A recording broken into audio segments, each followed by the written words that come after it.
Assalamualaikum warahmatullahi wabarakatuh.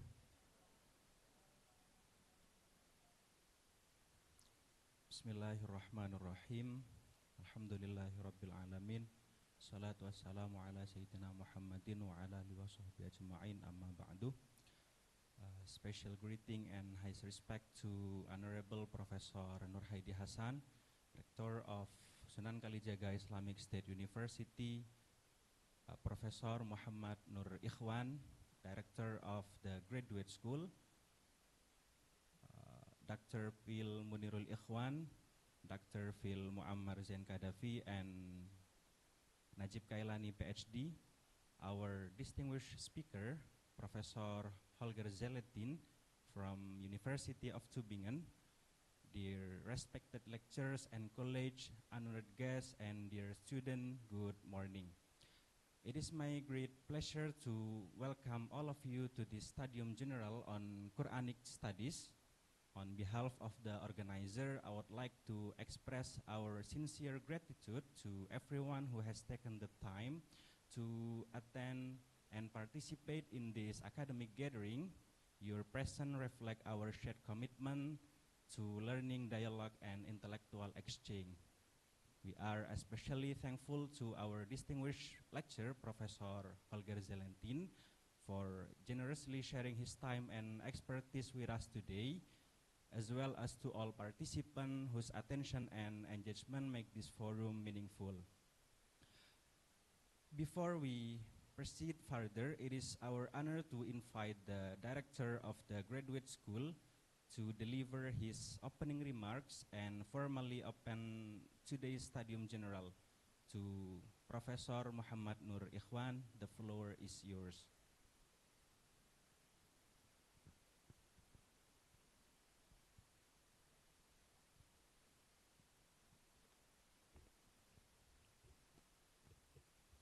Assalamualaikum warahmatullahi wabarakatuh. Shalom. Good morning. Distinguished Professor Holger Zellentin and Julia, respective faculty members, and dear students, it is a great pleasure for me on behalf of the School of Graduate Studies of UIN or State Islamic University Sunan Kalijaga, Yogyakarta, to warmly welcome you all to this special public lecture entitled From the Laws of the Bible to the Laws of the Qur'an.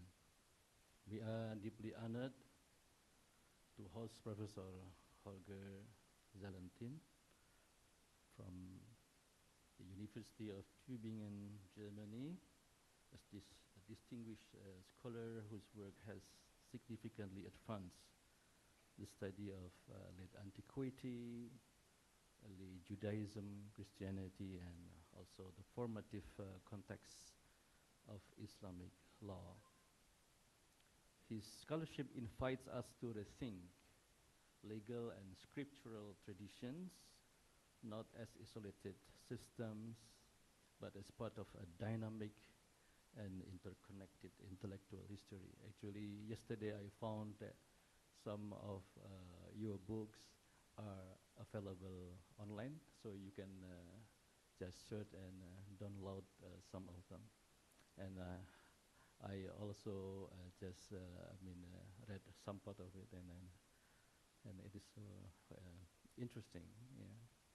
And actually, as we told before, the late antiquity, the discourse of late antiquity and Islam and the Quran in the late antiquity has been discussed in some classes, especially the Quranic hermeneutics class, and also some other classes, especially in the context of Islamic intellectual history. Today's topic is highly relevant to our academic mission. As a graduate institution committed to becoming a research-oriented university, we strive to cultivate critical, comparative, and historically grounded approaches to Islamic studies. So not just traditionally oriented, but we learn or studied Islam in interdisciplinary way by using social theories, for example. The exploration of the relationship between biblical law and Quranic law challenges us to move beyond simplistic narratives of rapture or mere continuity. Instead, it encourages us to appreciate the Quran as a text deeply engaged in a dialogue with the legal and theological discourse of its time. For us in Indonesia, the largest Muslim majority country in the world, such scholarly engagement is not merely historical inquiry. It also enriches our understanding of Islamic law as a living tradition, one that has always interacted with diverse cultures, traditions, and intellectual currents. By examining the broader late antique legal landscape, we gain a deeper appreciation of how Islamic law emerged, developed, and continues to be interpreted in plural societies. This lecture also reflects our commitment to the international academic collaboration, and as you know that in the last decade we have strived for internationalization and also build collaborations with Western as well as Middle Eastern universities. Strengthening scholarly exchange between Indonesian institutions and global centers of research, such as University of Tübingen, is essential for advancing rigorous and globally engaged Islamic studies. We hope that this is only the beginning, and in the future we can develop collaboration further. I encourage our students, especially those in MA and PhD programs. Of course, this is a graduate school, so it is we have only MA and PhD students, to approach today's lecture not only as listeners but as critical scholars. Engage with arguments, question the methodologies, and reflect on how comparative legal and scriptural studies may inform your own research projects. Finally, we express our sincere gratitude to Professor Zellentin for sharing the time and expertise with us. May this lecture open new avenues and dialogue and collaboration between our institution and deepen our shared commitment to scholarly excellence. With that, I officially welcome Professor Holger Zellentin and invite him to deliver his lecture, and enjoy the lecture. Assalamualaikum warahmatullahi wabarakatuh.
Does this work? Can you hear me well?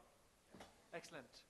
So I'm glad you took away the picture of this young person there. I don't know who that is. It's exactly. It's been a few years, and I hope I have gotten only wiser ever since.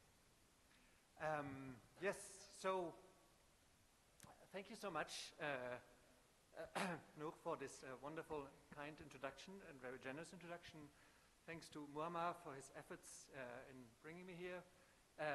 Thanks to all of you for coming and taking time out of your day to listen to my presentation today. Yeah, so I'm waiting for the PowerPoint. In the meantime, let me just say some general thoughts. I am a scholar of Judaism first and foremost. That was my PhD, was on Judaism in its Christian context especially, and its response in its development in both in Palestine, in Israel, and in Babylonia, and in Sasanian Persia. And only secondarily have I come to also include the Quran as both a source that interacts with Judaism, so it's a source also that tells you a lot about Judaism, but of course it's also a source that responds to the Jews, and I'm put in a unique position because I came to the Quran basically being used to the interaction between Jews and Christians.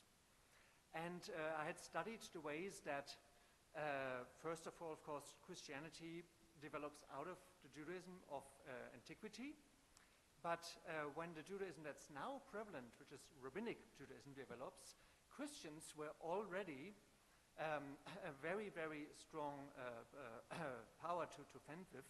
So then, in turn, the rabbis responded to Christianity, just as Christians before had responded to ancient Judaism. So it's already a dialogue that really shapes the time of what we call late antiquity, which some of you have heard in your classes.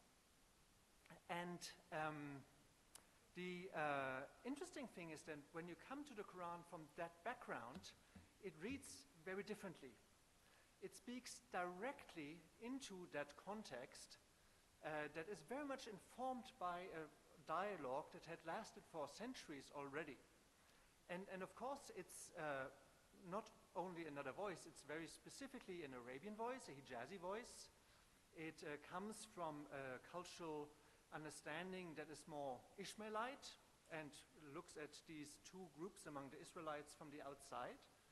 But it's very well informed, and it manages, and this is really what I enjoy most when reading Quran, is it engages the Christians in the audience, it engages the Jews in the audience, and of course it mainly addresses the nascent Islamic community. So it brings together something that did not exist before. It creates something that is in dialogue or trialogue or whatever you call it, with a lot of a very broad audience and very diverse audience, and it also tries to convince them, of course, of its own truth and message. That's its stated mission, but it does so always in a way that relies on historically verifiable data, right? So whatever is in the hereafter, of course, that's people discuss, yes.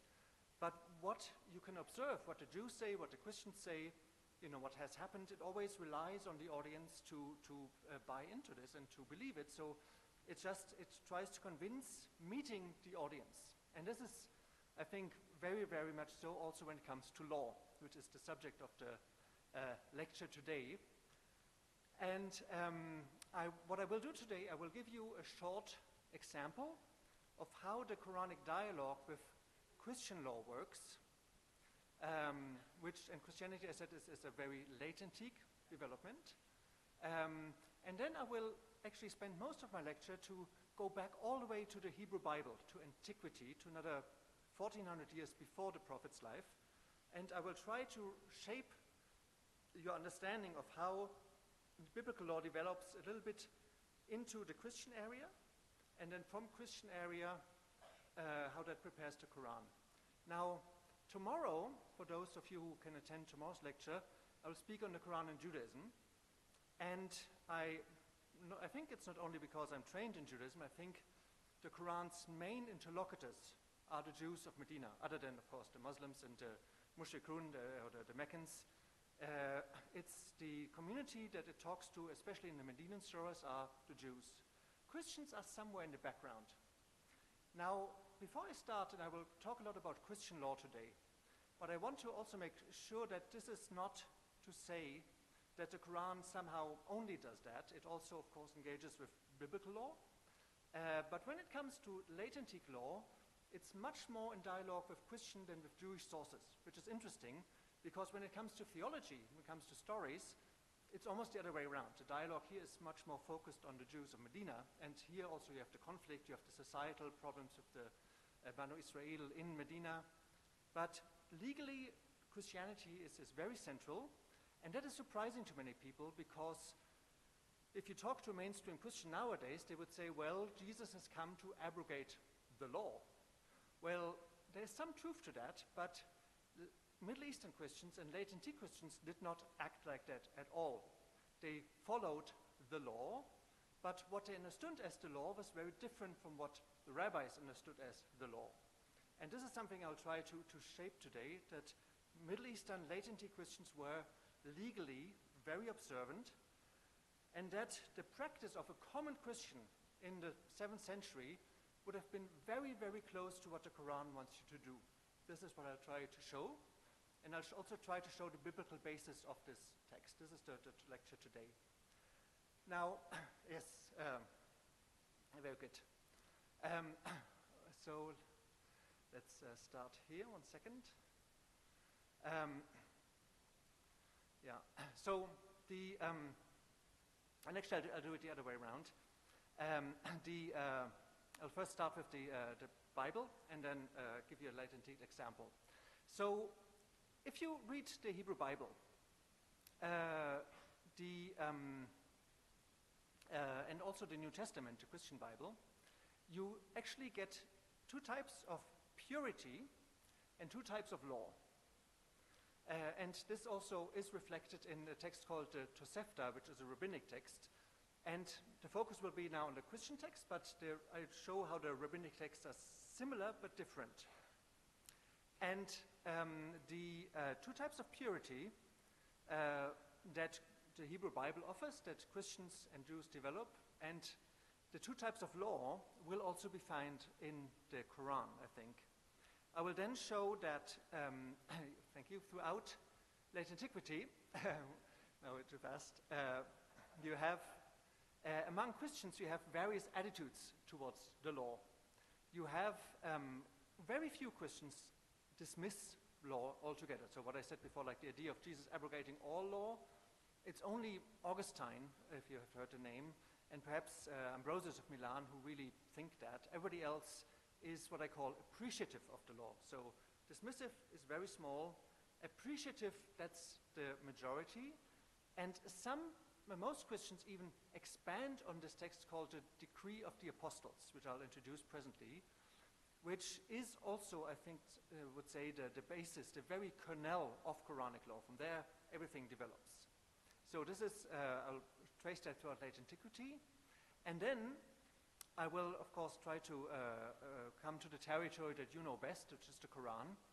And here I will try to show two things. One, that the Quran operates with what we can call foundational law, meaning that it's law that is always valid for all of humanity. It's something that is, will not change. But of course, the Quran also recognizes a bit of divergence between the communities. So it makes room for Jews and Christians to have slightly different laws when it comes to certain customs, but foundational law is always untouched. It is already given, to the Thamud and to others by Ad and pre-Islamic prophets. It's given to the Israelites in the Quran that foundational law never changes, but there is still some variance. And then I will try to show how the Quranic laws on sex and food and marriage really stand in continuity with Christian law. So this is now the first part of the lecture. Now, purity, of course, if you're a Muslim, if you practice, the idea of purity will be very natural to you. And I think that in the Hebrew Bible, in the New Testament, in the Tosefta, the rabbinic text, we find very much two types of purity. And this will be natural to you, but it can, sometimes the language isn't so clear. Western scholars have talked about moral purity and ritual purity, which is just what it sounds like. Moral purity would be, well, if you commit a murder, if you steal, there's a certain impurity to this, and of course that is moral. And that is very different from what, for example, Clavans calls ritual purity, which would be to, if you have your menses as a woman, if you have had marital intercourse, you will be impure.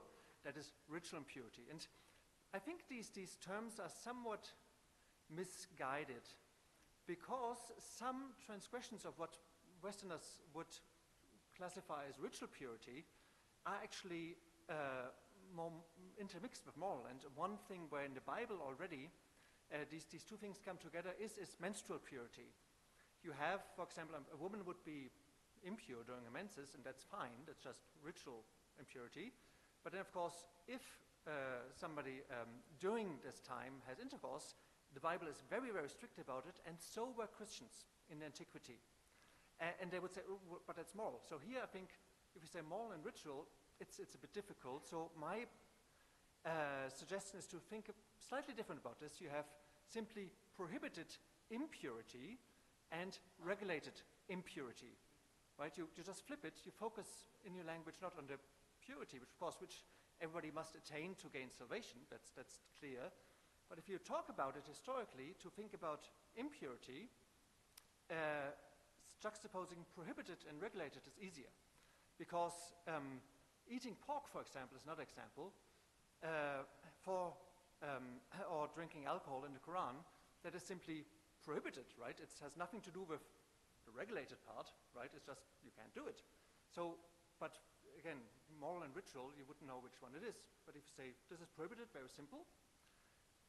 Whereas all the other naturally occurring impurities are regulated. So I'm using the term regulated versus prohibited. And I think that helps. I'm introducing this here because only then can you really see how the Hebrew Bible and Christians and Jews do things both similarly and differently. And with these brackets, I think that works really well. So, and we will see that the type of purity discourse in the Quran stands much closer to Christian purity discourse than to Jewish one, which is different. That's the first thing. And then the two types, and I will give you examples for all of this, and then the two types of law I will introduce is addressing another misconception. When you read the Hebrew Bible, of course it's addressed to the sons of Israel. It's addressed to the Israelites more broadly, but there's also a subset of laws which is addressed to people who live in the Holy Land, who live in Palestine under in the biblical period in antiquity, but are not Israelites themselves. If you could, and these people are called residents, gerim. It's like jar in Arabic, right? Your neighbor, same term. And ger, you have to be careful. In later rabbinic Hebrew, it means a convert, but in the Hebrew Bible, it means simply a non-Israelite living in the Holy Land. Now, the Holy Land is pure, it's special, and for a non-Israelite to live there, they have to keep certain laws. And this catalog of laws for the gerim is different to the laws given to the Israelites. It's much smaller. It can be summarized, and we'll do that quickly. And it is marked, if you read the Hebrew Bible, if you look for the term ger in the Hebrew, or proselytes in the Greek, then you can find these laws easily. Most of them are in two passages, Leviticus 17 and 18, so the third book of Moses. And the laws, it's very, very simple to recognize them. It is, first of all, the prohibition of idol worship and the prohibition to eat any meat slaughtered to idols. That is something that, of course, Israelites, they have 613 commandments and need to keep them all. These gerim have only, it depends how you count them, about 30 or so. but the main ones are these. So it's the prohibition of idol worship, which is obvious, the prohibition of idol meat, eating anything that has been sacrificed to an idol. It is the prohibition of blood, eating blood, of course, but also shedding human blood is a big sin. And it is also, and this is a key one that we will see how Christian and Jewish law for non-Israelites diverges. It's a strict prohibition to eat carrion and what the Bible calls mangled meat, so if wild animals, we have it also in the Quran, tears and kills like one of your flock, one of your sheep, you're not allowed to eat it, even if you're not an Israelite, right? You live in the Holy Land, these are the laws. And those are the food laws, so they're very simple: no blood, no carrion, no mangled meat, and of course no idol meat. And then you have Leviticus 18, the next chapter. There's a biblical term called the uncovering of nakedness, Gilui Arayot in Hebrew. It's a catch-all term, which is a bit like, functions like fahisha, excuse my Arabic, in the Quran. It includes a broad area, such as adultery, such as incest, such as sex during the menses, and so on. So it's all sexual misdeed here. Oh, thank you. Also prohibited for the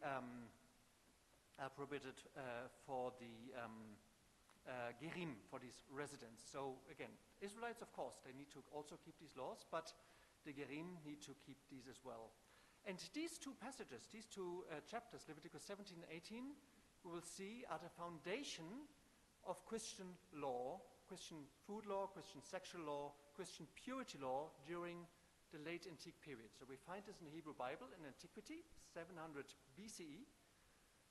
But in the period from, say, 100 to the 1st to 7th century up to the Quran, Christians really practice this. Very few dismiss it, most appreciate and keep it, and then some really expand it, and this expansive attitude is what prepares Quranic law. This is where the continuity happens. So there are a few further laws that gerim also need to keep. Some are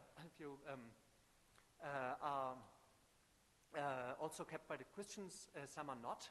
And there we can see the difference between Jewish and Christian laws for non-Israelites. So theft, of course, well, that's obvious, that's not very interesting. But crossbreeding of animals, for example, is prohibited to the gerim. It's a biblical law that's very central for Jews as well, but that the Christians do not accept it at all, even though you can see it's from the Bible.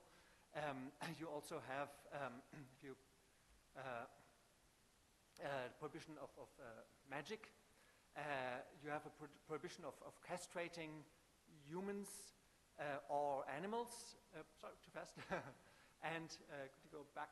Could you go back one, or can you do that? And prohibition of blasphemy. No, don't worry if not. It'll be fine. And the interesting thing is that when the rabbis read these laws for their residents, for the gerim, they read the Bible more carefully than Christians. That's what rabbis do, it's just a fact. And when they formulate their laws for the non-Jews, there's two things. They take some of these laws, such as the prohibition of castration and crossbreeding, into account. But when it comes to eating of blood, eating of carrion, they're much milder. They're much more lenient. So the Jews are more lenient when it comes to laws for non-Jews, whereas the Christians are stricter when it comes to prohibition of idol meat and blood and carrion. And there you can already see how the Christian law prepares the Quranic law, because, as you know, the Quran is very strict when it comes to eating blood or carrion and these things. About sex, there's no disagreement, mostly. Everybody agrees on that. But when it comes to food laws, the Jews are lenient, the Christians are strict, so which is exactly the inverse from what you usually hear. Oh yeah, you went back. And then again, blasphemy is the same one, so that's also easy. Everybody prohibits blasphemy. But it is one of those laws given to the gerim. So far so clear. Please do interrupt me when something is totally unclear. I'm very happy to stop and answer any questions, because this is the basis now, and then we'll look at the specific developments. Yes, please. That's correct, yes. The ger in Hebrew, the resident alien, is somebody who lives in the Holy Land, is permitted to live there. The aliens, and thanks for the question, they are even allowed to participate in the Jewish festivals, and they, if they keep the purity laws that come with that, and these laws that I just are here, those are the minimal laws. They can go further, and this is why later the meaning of the term shifts from resident to convert, because if a resident wants to participate in the Pesach meal, right, in the national holiday of the Hebrews, if they're men, they can get circumcised. And then they're almost fully Israelite. They don't have all the rights. They can't, say, marry the daughter of a priest, but they're almost as good as Israelites. But they don't have to. If they choose to remain Gerim, they don't get circumcised, and then they are allowed to live in the Holy Land. They have all rights. They have all obligations. Not all of the Israelite obligations, but they have these minimal obligations here. So yes, so it's a non-Israelite living in the Holy Land. And my main argument is that when Jews and Christians in late antiquity then developed their laws for non-Jews, they built those on these Gerim laws from the Hebrew Bible. The Jews leniently, the Christians very strictly, thereby also already preparing what the Quran also requires its own non-Israelite audience to do, which makes perfect sense if you look at it that way, but has not been really understood by many people. That's the argument. Say again? Gentile is a term that is, it's a good term. Gentile simply means, it's a Latin term, right? That simply means any non-Israelite. And it's a term that works really well when you speak about the Hebrew Bible, right? The Gerim are Gentiles, the Israelites are Israelites. It works when you speak about late antique Jews, because they say, we are Jews, you are Gentiles, very well. When it comes to Christians, the term is already difficult, because some Christians say we are Gentiles, some Christians say we are Israelites. In the Quran, it doesn't work very much at all, because here again, for the Quran, the Christians are also Israelites. So then who are the Gentiles? The Muslims? Like, it's very complex. So it's a good term for some situations, but it also has its problems. And because basically it's an ethnic term from an inside perspective, right? It only makes sense if you're Israelite and everybody else is Gentile. If you're Jewish, everybody else is Gentile. If you're Gentile like a Christian and don't like Jews, it's a good term. But if you're a Christian that says, I'm Israelite, it doesn't work. If you're Muslim says, we're Ishmaelites, well, who are the Gentiles, right? Again, so I would say it's a good term in some situations. But yes, but for the Hebrew Bible, it's a good term. The Gerim are Gentiles, no doubt. Okay, so let's keep on going. So this is where things diverge. There is a tension in the Hebrew Bible when it comes to carry on.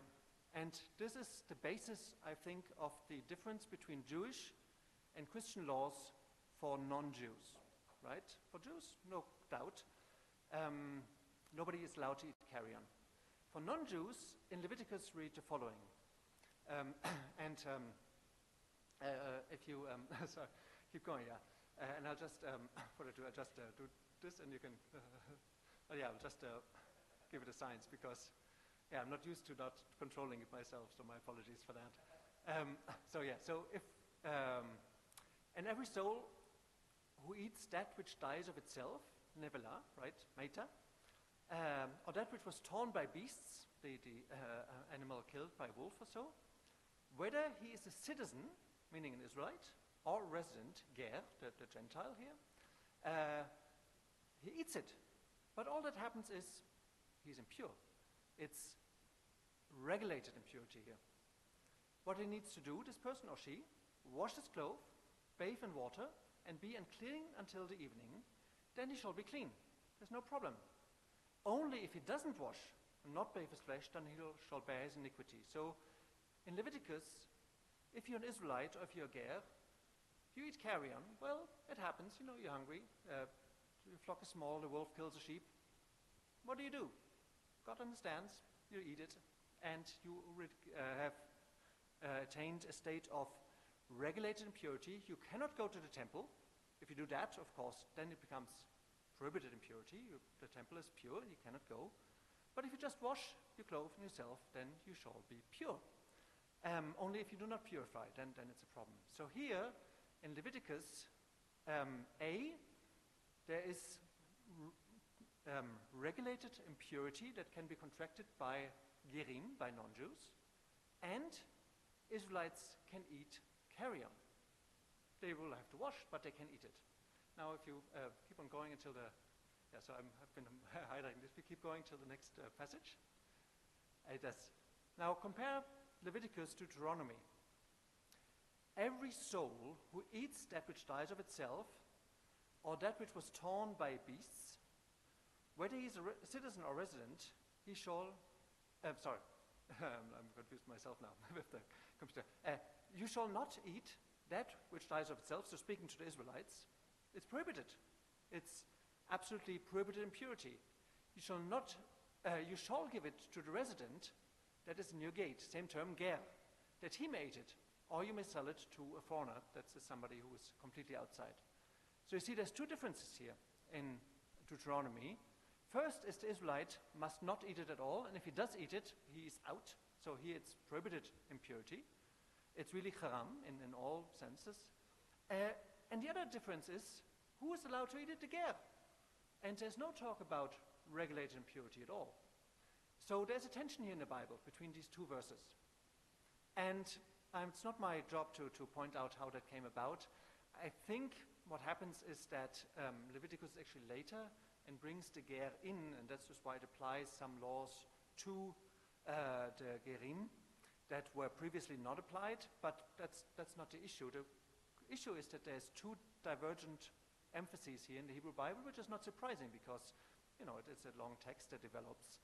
But the difference here between the first Leviticus, which is lenient, and Deuteronomy, which is strict, prepares the parting of the ways between Jewish and Christian law for Gentiles, for non-Israelites, for gerim, if you want, with the Christians going strict, followed by the Qur'an, and the Jews going lenient, because they allow such meat to non-Jews. If you keep on going? Keep going. And here, now I jump from the Hebrew Bible to another text that helps us understand the Christians. This is a text called, which is found in Qumran, written around the turn of the millennium, so long after the Bible. And what do? They see this weird tension between Leviticus and Deuteronomy, and this text, they simply rewrite the passage, and they smooth over the tension by saying an Israelite should not eat the carcass of any bird or quadruped, but may sell it to a foreigner. So remember the foreigner, they all together outside, not the ger, the foreigner. And any abominable thing you shall not eat, for you are a people holy to the Lord your God. So the carcass, of course, that's carrion, it's meta, it's simply prohibited now. The language, you may sell it to the resident, to the ger, is gone. It's simply struck, so there's no more tension. It's just prohibited. And this is the strict interpretation, and this is the strict interpretation that prepares the Christian interpretation, as you'll see if you keep on going. And it takes a bit of, please keep going to the next text, yes. So now we jump again, and we'll do some more jumping because time is limited, and we need to reach the Quran, but I hope you can follow. So we had the Hebrew Bible with two passages, one strict, one lenient. You have this temple scroll about the turn of the millennium being strict, and now you have Acts of the Apostles, which is part of the New Testament. So this is the foundation of Christian law. Written late 1st, early 2nd century CE, so about 600-700 years before the Hijrah. And you read the following. It's a text written to the Gentiles. Again, here this term applies, because in Acts still writes from a Jewish perspective, but also wants to bring the non-Jews into the Jesus movement. So here you get the foundation of Christian law for non-Jews. Jews in Acts still keep all the Torah. How about non-Jews? What can we do with them? Well, obviously you go back to the gerim laws of the Hebrew Bible, because the Bible has already provided a law, a catalog of laws for non-Jews, for non-Israelites. And the text is the following. It's the apostle writing. I have reached the decision. I forgot if it's Peter or Paul writing, but one of them. No, it's Peter, yeah. Peter is writing to the Gentiles. I have reached the decision that we should not trouble those Gentiles, right, the ethne, the peoples, the non-Israelites, written from a Jewish perspective. We're not to trouble those Gentiles who are turning to God, meaning troubling, we don't have to make them convert to Judaism, we don't have to have them circumcised, we don't have to have them keep 613 commandments, but we should write to them to abstain from the pollution, from the prohibited impurities, caused by what? Well, by idols. We've seen that in Leviticus 17. And by sexual transgression. This is all the sexual laws in Leviticus 18, which is incest and adultery and sex during the menses. And by things strangled, which is an odd term. It's just actually a very technical term that people used to describe any food that is not butchered in a halal way. It's really that. You have to cut the throat, you have to drain all the blood, and no matter how it dies, and we know this from other Jewish and Christian texts, even if it's, if an animal dies by itself, it would still be called pniktu, strangled, because nobody strangles a cow, right? That's clear. Strangled thing simply means not butchered, and you have to believe that because we don't have time to show you the text, but if you want to read it, in my monographs I talk a lot about this. So animals that have not been slaughtered in a kosher or halal way are prohibited, and then of course by blood. So you have 4 laws simply for the Gentiles. Idol meat, sexual transgression, strangle things, meaning carry on, and improper trefa, so torn by wild animals, are included in this. And you have the prohibition of blood, eating any blood, of course also including bloodshed by humans. Now this is exactly a retelling of the laws given to Gerim in Leviticus 17:18. Right? It's very simple once you look at it. And some people have found this, of course, before myself. This is not my invention. But the relevance of this for later Christianity has not been connected to these verses, and of course also not to the Quran. And this last sentence here, for in every city for generations past, Moses had those who proclaim him, who has been read aloud every Sabbath in the synagogue, means the Gentiles who went to synagogue, because there were many people interested in Judaism, they also know this already, right? So this is something that is very well known, and it's very simple law, and this is the basis of Christian purity law, and it's the strict version that follows Deuteronomy, right? Absolutely no carry-on, and then prepared also in the Dead Sea Scrolls. This is the strict version. You keep going.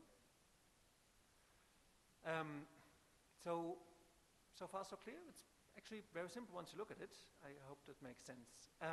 Now, what happens in late antiquity later is that the term itself kind of disappears. The term Gerim, it shifts, right? The Jews use it to say, now we're calling the people, only the people who circumcise, we call those Gerim, the people who become part of the Israelites. And so the term itself disappears from the discussion. But the Gerim laws, laws themselves, they remain, so the laws for the residents in the Bible, they remain binding, but in 2 forms. And the first one, you've already encountered. It's the decree of the apostles, where we have the prohibition of idol meat, of blood, of strangled meat, meaning not shecht, not the blood drained. But what's interesting is that regulated purity is not mentioned here, right? The whole thing, when you remember when they eat, in Hebrew, when they eat carrion, they need to wash. What happens during the menses? The decree of the apostles does not mention any of that. It leaves it open. It doesn't say it applies, it doesn't say it doesn't apply. And then, now I will do a little digression towards Jewish law. The Jewish law also base their commandments for non-Jews on the same Gerim laws. And they are similar but different. They say, okay, well, idol meat, obviously that's prohibited. what you call Zenut, which is Fahisha, Zenut, yeah, so the same term even, right? Sexual transgression, all that's prohibited for Gentiles. But when it comes to blood and carry-on, they restrict the reading. And I won't trouble you how they do that. They read the Bible sometimes so carefully that they manage to read it very creatively. And they manage to say, well, actually this whole blood thing, Gentiles can eat carrion and they can eat blood when the animal's dead. It's only living blood that they can't read. And it's a reading that has a very valid foundation in Genesis, but obviously it's not quite what Leviticus or even Deuteronomy will want you to think. So they go very lenient. They say, well, it's Gentiles, we don't care. And they can also eat, they must not eat living flesh, so while the animal's still alive, they can't eat that. But there's no talk here about carry-on, there's no bit about slaughtering, they just say, they're Gentiles. So the rabbis make the gulf between Jews and Gentiles wide, whereas the Christians actually make it narrow. They say, we are the residents. And also the rabbis would say, well, regulated impurity, this whole thing about impurity caused by marital intercourse or by the menses, this of course applies for us as Jews, but Gentiles, it doesn't really render impure at all. So here you can also see how the rabbis are very different in the way that they conceive of laws for non-Jews, right? It's lenient, whereas Christians are strict. And if you keep going, we'll see, remember, we'll have Christians that are keep going, dismissive about this decree of the apostles. Some are appreciative and some are expansive. And this is where it's very important to read Christianity carefully because, if you would, very few church fathers actually dismiss the decree. This decree of the apostles, it's in the New Testament, and you would think, well, obviously that should be Christian law. But Augustine, who's so important in for Western Christianity, he says, well, this was just given because we were mixed between Jews and Gentiles, but now we're all Gentiles, nobody needs to do this. And he says, eating blood is fine, you don't need to slaughter animals, But what's interesting is that he is an absolute minority. Middle Christians and even most Christians, even the Gregory the Great in the 7th century, they're very, very strict still. So I'm just giving you this, what I call dismissive attitude. We don't need the law to say it is now mainstream Christianity. In the Middle East, it's a bit different, but in Europe, you will eat Christians eating pretty much anything. In late antiquity, in the Middle East, it was different. Most Christians simply endorse this decree of the apostles, and they're very strict about it. If you eat blood, you're not going to go to heaven. Very simple. And if you need to repent, of course, you can do that. And then the interesting thing is, many Christians, and I would say, and this is difficult because church history is written by the church fathers, right? Commoners, they just practiced. They didn't write church history.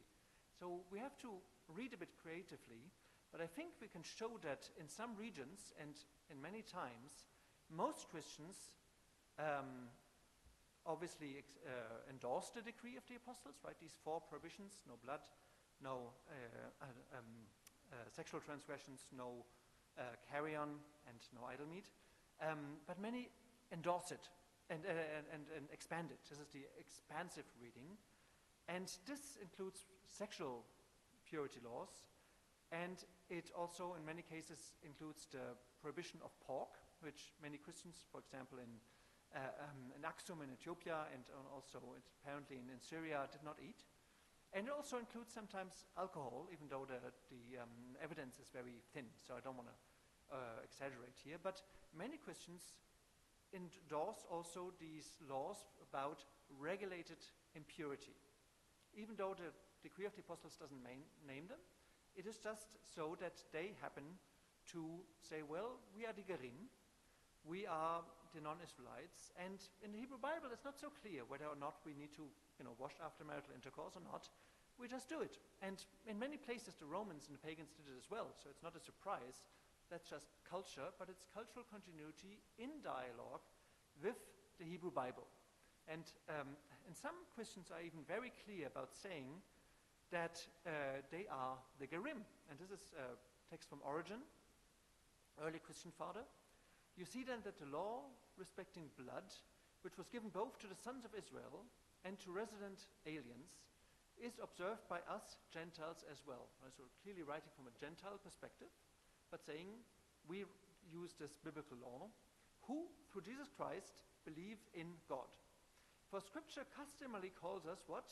Proselytes and residents. So this is gerim, right? In the Greek that Origen was reading the Bible in. These are the gerim of Leviticus 17:18. This is why the church of even the Gentiles has received the universal law, foundational law, which safeguards against blood with the sons of Israel. So Origen is very clear that, yes, we Christians are just the residents. We are living next to the Jews and we keep those laws. Now, that language later disappeared and Christian narrative shifted, which is a bit complicated, but I'll try to give you a brief run-through if you, and then we'll come to the Qur'an where you, again, feel more at home, perhaps, if you keep going. One more, like that, yeah. So the divide between Jews and Gentiles that you get in the Hebrew Bible is changes in there's very different types of Christianity. There are some people like Origen, and then Augustine, of course, who say we are Gentiles. Most of them kept the decree of the apostles. Most of them said we can't eat blood, we can't eat carrion. But other people said, no, we are Israel, right? This is called supersessionism, the idea that Christianity is the true Israel. This was adopted by many Christians in late antiquity. Syriac-speaking Christians, Ethiopic-speaking Christians, some Greek-speaking Christians. And actually you find it also reflected in the Quran, which does call the Christians also, includes the Christians under Bnei Israel, just as al-Kitab. And and here you have idea of a mixing of Jews and Christians, Jews and Gentiles, and the people of Israel and the ones who came in, the peoples, right, the ethne, the nations. And this is the moment when the term Gentile stops working, because you don't know like who's Gentile, who's not Gentile, when you are yourself Christian but Israelite, right? So this is one of the shifts that you need to understand how the Quran approaches Christianity and biblical law.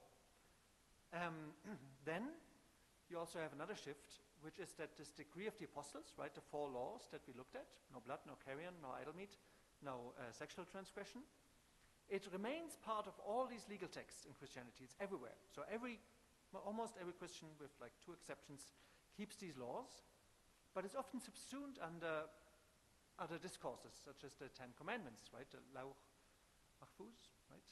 Discourse that you have a lot in all churches.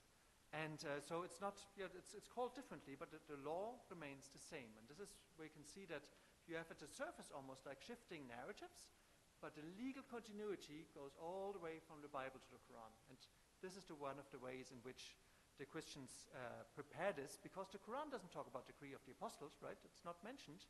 But the laws are the ones that the Christians keep. And if you ask yourself, well, the Quran comes as it's a confirmation of what was before, right? You ask, well, the audience, the Jews and Christians, if the laws were new in the Quran, they would say, no, you don't confirm anything. But it's true that the Quran actually assumes this continuity, and it is exactly this continuity with Christian law for non-Jews that the Quran often speaks about. That's my contention. And I'm very happy to hear other thoughts on this. It's a very important matter, of course, but I think it's pretty clear that the legal continuity can be shown, even if the discourse is sometimes different. And some other Christians go even further, and they say, well, this whole 10 Commandments things changes again, and for example, the Didaskalia Apostolorum, a very important Syriac Christian legal text, says, well, the laws that were given to Moses at first, what are they? They're actually the primary law, they're the original law. And this is almost the same as natural morality. So if you have hikmah, right, you can almost understand it yourself. You don't need the revelation if you have if God has given you a good sense of wisdom. So even though those are laws that were given, they can also understood as laws that you just follow because it's natural, right? This is also part of the discourse. And what's very interesting is that also in another preparation for the Quran, you have the new idea of the abrogation of the law. Whereas, again, some Christians say all law is abrogated, very few, very Western. Syriac Christians say, no, wait a second. Jesus came to abrogate what exactly? He comes to abrogate all the laws that are given after the sin of the golden calf, right, which you also have in the Quran. And what are those laws? Well, for the Didaskalia, it is the laws that are the specific Jewish food laws and other laws, such as, eating animals with claws and not eating fish and whatnot. So Jesus, in this narrative, comes to abrogate law, but only the laws given after the golden calf. So here in the Syriac Christian narrative, you go back to the primary law, you go back to the law of Moses, obviously keep the law of Moses, but only up to the golden calf and the sins of the Israelites, after which God gave them extra laws that were a punishment for their disobedience. So this narrative is found in the Didaskalia Apostolorum, but it's very widespread in Christianity. And I've got a PhD student working on it who's done a much better job in finding this than I did, but he's just expanding on what I've given you. The core remains correct, and Didaskalia is a very good text to show this. And of course, if you know the Quran, this is very similar, right? So again, you have this continuity with Christian law, and in this case also with Christian narrative. Now, coming to the Quran, the continuity of the Quran really can easily be shown with the appreciative and with the expansive attitude towards the decree of the apostle. What does that mean? Decree of the apostle, right? Those are the 4 foundation laws, which there are only 4, but if you look at them in very detailed, there are quite a few more. How you slaughter and which sexual laws exactly, but no idle meat, no carrion, no blood, and no sexual intercourse. That is the basis, so no illicit. But most Christians keep that, and some Christians expand to also include purity laws, right? And the purity laws that they include are exactly the ones that you find in the Quran, namely washing before prayer and washing after sexual intercourse. Even though the Bible is a bit unclear here, the New Testament, the decree of the apostle, is not clear here. Christians had understood that, and the Quran stands in that Christian tradition. And I think what you get in the Quran is a mix of this foundational law idea, that primary law, of course, it applies to every human being. Jews, Christians, Muslims do it a bit differently, but and the Thamud did it a bit differently and this and that, but the basic laws are the same. But you also have the continuity about food laws, sexual laws, and marriage laws. Now let's look at that. If you, I would say that you have the Quran's full endorsement of course, the validity of the 10 Commandments, right? The tablets, the Lawh Mahfuz that were given. That's easy. You have in the Quran as well, and Saqib Hussain has published a wonderful, or he's publishing this year, a wonderful dissertation on this topic. That natural morality, this idea that God, writes basically 2 books. He gives you the Kitab, which is scripture, which gives you all the laws, but he also creates the world. And if you have hikmah, you can access the same laws by just reading the world. This is, again, a very Syriac Christian idea that there's a double revelation almost, and you will have a very harmonious sense of this, of what the law underneath is. So we have that in the Quran as well, in continuity with Christianity.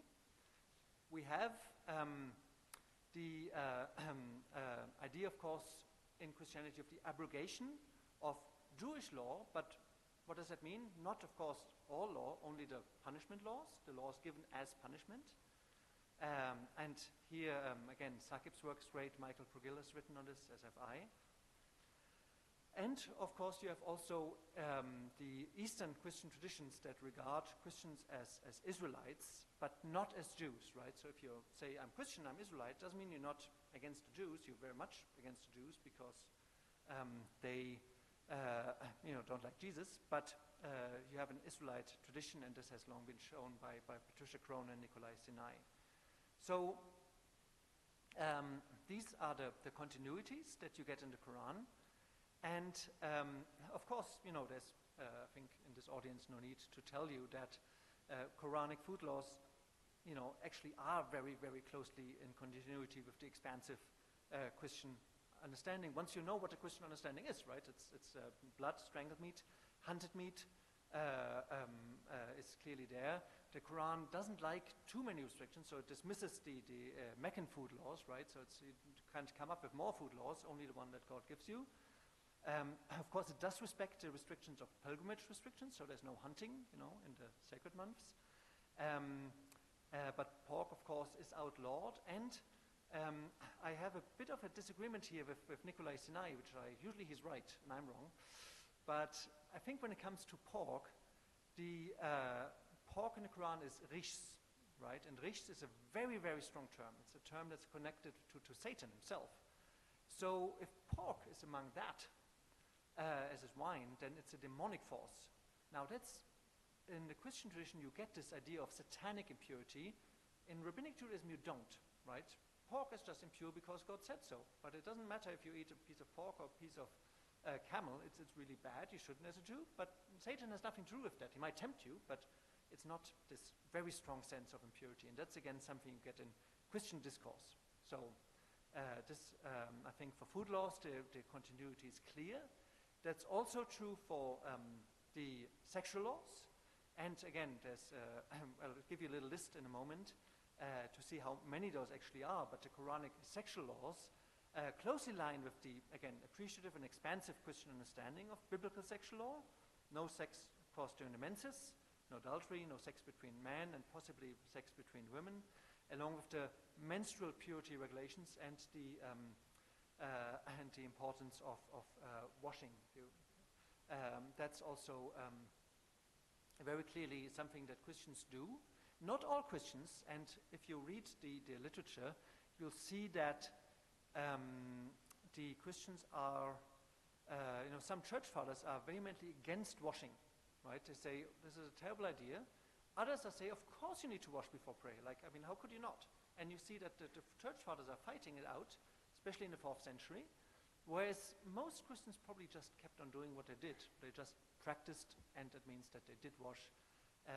And I think there's enough evidence that also many church fathers endorsed this. So there's, what I'm telling you here is a reconstruction of a Christian practice that is somewhat based on patristic church father brackets, somewhat on archaeology, somewhat also trying to read in between the lines and the logic of the Christian discourse. Now, one more thing, Quranic marriage restrictions, I would think, show very close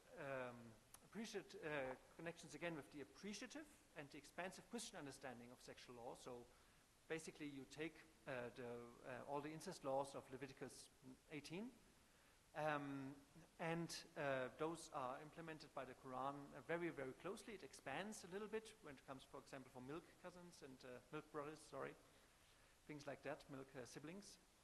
But it's very much based, again, on Leviticus 18, and you get a lot of laws there. You get actually also when you look at the order of the prohibitions of marriage in the Quran, even the order is the same as in the Bible. So you can tell this is really a living, very close living tradition that is continued here. And you do get something that is very interesting. The Bible is formulated very much from a male perspective, whereas in a recent publication, Karen Bauer and Firas Hamza have shown that the Quran is more balanced when it comes to gender. It's not egalitarian, right? So don't get me wrong, it's not a modern text in that sense. But compared to the Bible, it's much more egalitarian, and that's important. And you can feel that even in the way that it formulates laws, it often applies the same restrictions to men as to women in a way that the Bible did not. So there's also movement here, and you can see similar approaches also in Christian law, especially with the Byzantines. Justinian was very big on this, and he made many laws that were a little bit uneven, more even. Again, not in a modern sense, not egalitarian, but moving that direction. So, and you find that obviously also in the Quran. So, this is very small. Can you read it? I just wanted to include that briefly to give you a sense of actually how many of these laws there are. Can you read it in the back? Is it? No, sorry, it's too small. So I'll just summarize it very briefly.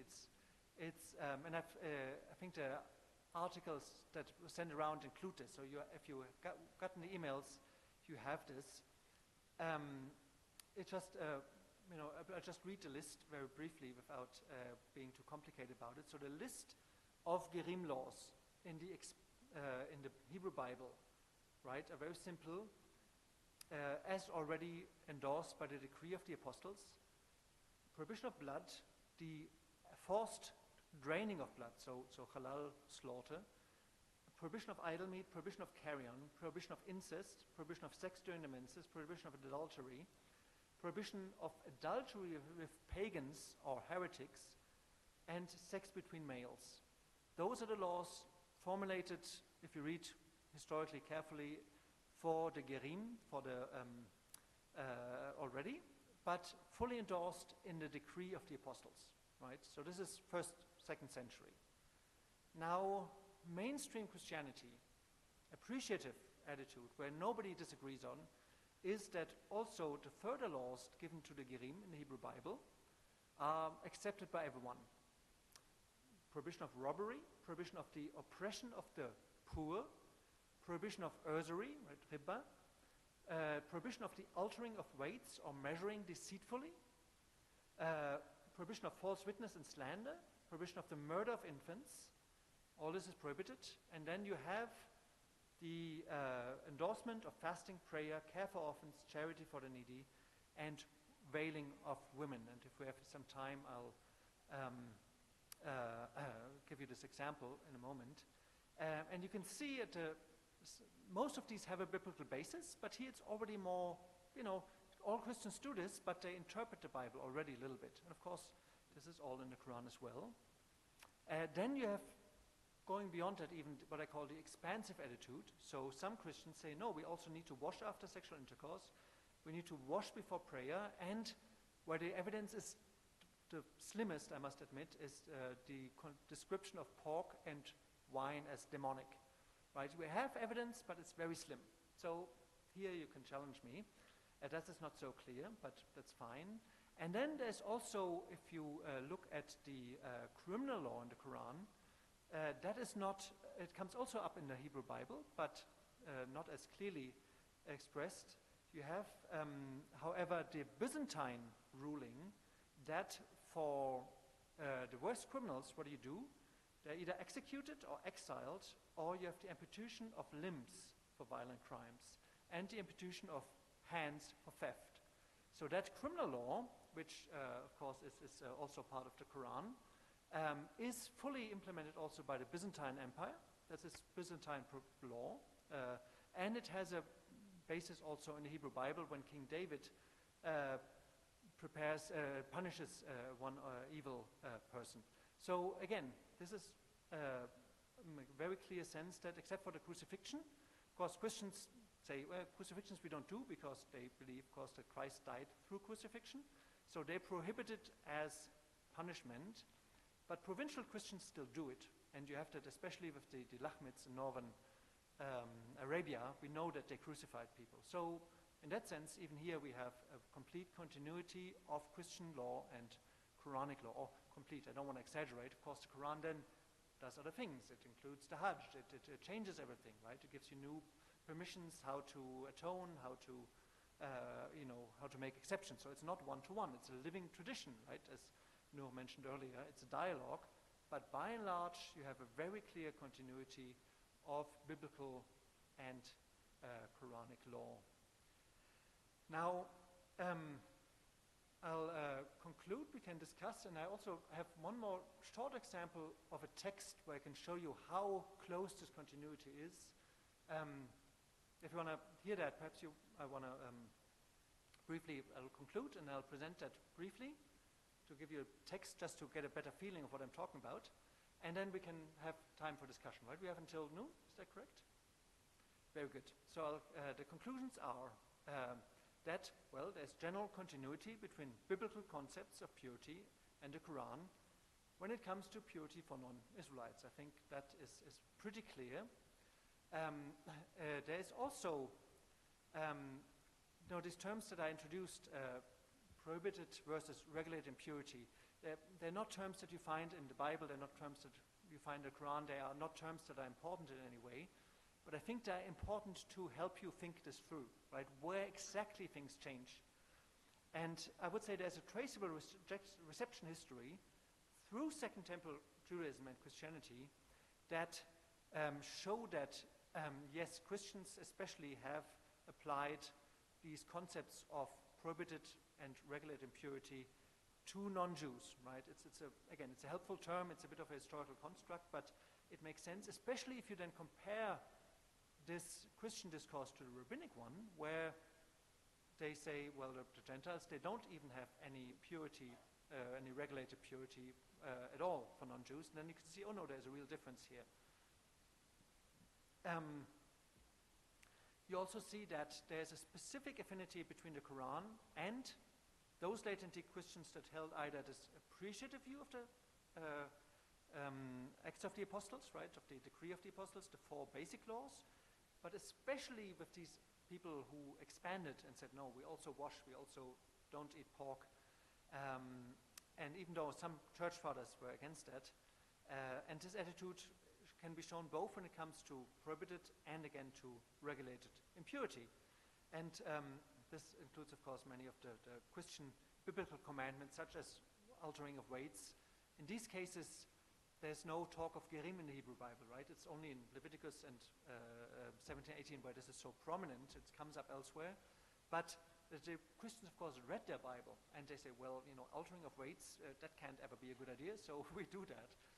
And you can see that the Quran, is very much in discourse, in dialogue with the Christian practice and the Christian language also with these commandments, even though so you see like this basis of the gerim that slips away, and Christians become more Israelites, so it's you need to kind of tell the whole story. And I think what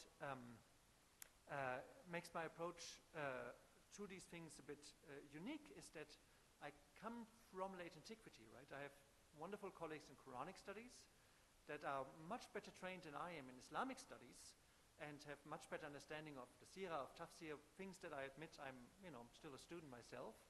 But if you start not only with late antiquity, but even with the Hebrew Bible, and then you can see these long dialogues better, and I think this is the way to go about, because if you, and I'll just show you now the Christian talk about veiling, you might get things wrong. You might overemphasize, for example, the Christian law if you don't see its biblical foundation. And this is why this is important. And I would say that the Quran places a strong emphasis on the avoidance of prohibited impurity. Well, that's clear. And it's dealing with regulated impurity is actually, if there are not that many verses about regulated impurity. So, right, washing, and so it's a couple of verses, but it's very, very central, of course, and has been central in Muslim life ever since. So this is very, very clear, and we don't, of course, then you have further, and as we've learned already, Islamic law doesn't stop with the Quran, right? It begins with the Quran, right? So anything that comes after, be it in Shiite, Sunni, or Ibadi negotiations, purity concerns goes on, sometimes in dialogue with local practice. So one last example, and I'll just show you how this all works. And now,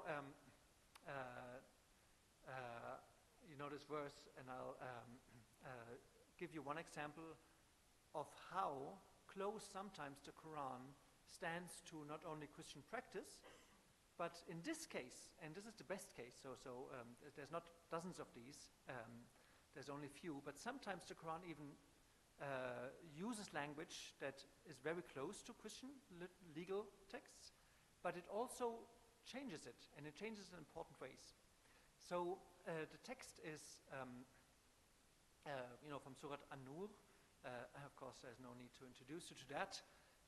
Tell the believing men to cast down their looks and to guard their private parts. Tell the believing women to cast down their looks guard their private parts, not to display their beauty except for what is outward, and let them draw their veils over their bosoms. So this speaks here, I think, in the Quran over covering of the cleavage mostly, not the hijab itself, and not display their beauty except to the husbands.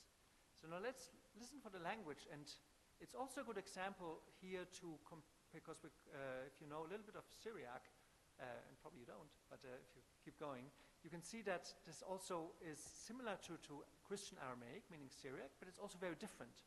So it's both an example of how close the Quran sometimes is to this language of the Christians, but also it's clearly not influenced by it in a way, it just stands close to it. And along with this, natural affinity between Arabic and Aramaic, you also get clear differences. So this is, I think, that's why this is such a good example. So in the Didascalia, you have the same emphasis in this verse on believing women, right, that you get in the Quran. But already you see a difference, right? The Quran starts not with the women who have to cover, it starts with the man, right? Men are first addressed, cast down their looks, right? Boys, watch it, not only the girls. In the Didascalia, the ladies are supposed to watch it. But again, the way of the phrasing is different. You address the believers, right? If you want to become a believing woman in the Quran, right? And Mehamenuta is the Syriac, which of course is the same as the Muminat in the Quran. Be beautiful, right? You have the emphasis on beauty, zina, zina, and you are beautiful to whom? To your husband only. And again, you have this natural Semitic affinity. Baal is the same term in Syriac and in Arabic. You have and you already see it's a different arrangement, but it's a very similar discourse. Be beautiful to your husbands alone. This just doesn't just happen, right? It's not just something that so happens to be similar. It's very, very specific. Be beautiful to your husbands only. And what do you do to do that? Well, you draw your veil, right? And in the Syriac, you get, when you walk in the street, cover what? Your head. Now this is interesting, right? The Quran talks about cleavage covering, and the Christians, they talk about hijab. Cover your head with a garment, using very different words here, right? There's no affinity. That because of your veil and so on. So the veil itself comes up again, walking veiled, so clearly the affinity.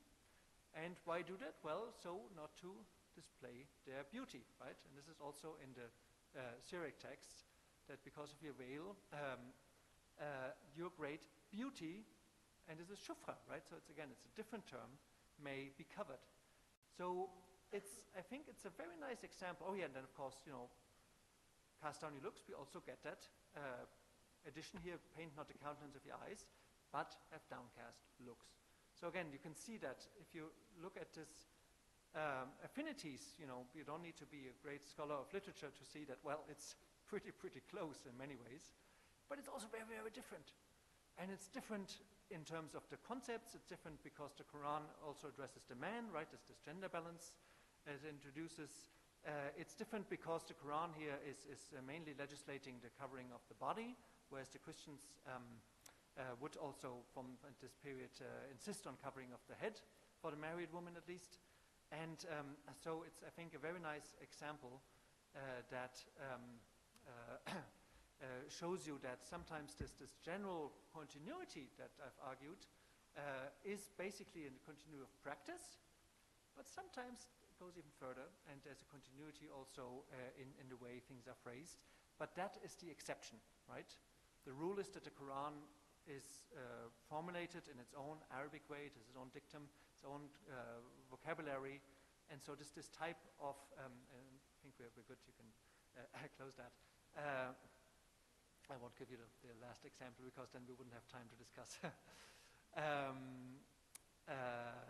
The Quran is a very much a distinct text, but legally I would say the continuity with especially like the expansive Christian understanding, the mainstream, I would hold understanding of the Acts of the Apostles is clear. And I want to repeat it once more, that does not make the Quran a Christian text in any way, shape, or form. It's a text that comes, from a Meccan background. It engages the Bible directly. It takes Jews and Christians to task for distancing themselves from the simple meaning of the Bible, and we'll talk more about that tomorrow. It's a text that theologically and narratively engages, I would say, mainly the Jews of Medina, also the Christians that are in the area. But when it comes to law, I think people have not really understood how much this text stands in continuity with living practice, and this living practice happened to be Christian law, which makes sense because the Quran doesn't want to be Jewish, right? It is Ishmaelite, it's not Israelite.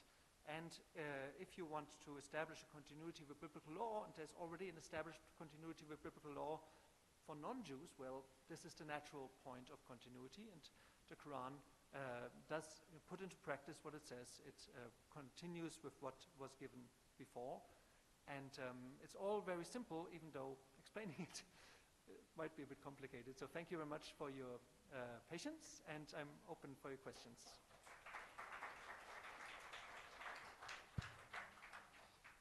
Thank you very much, Professor Zellentin, for this amazing and thought-provoking lecture.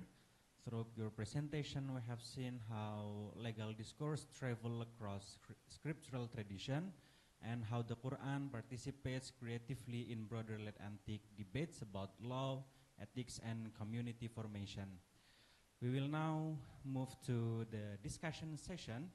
I would like to invite participants who wish to ask questions or offer reflection to briefly introduce themselves, mentioning their name and institutional affiliation. To ensure that as many voices as possible can participate, may I kindly ask everyone to limit their question or comments to approximately 2 minutes. Professor. So many. Okay. Yeah. First, two men and 2 women. Would you prefer to collect several questions first, or directly you answer one by one? Let's try collecting them, and then if I get confused, I'll do one by one. How's that? And I would appreciate if you chose this Okay. questions. Masnya yang di belakang 2, terus mbaknya yang kerudung hijau, sama yang kerudung hitam. Please introduce your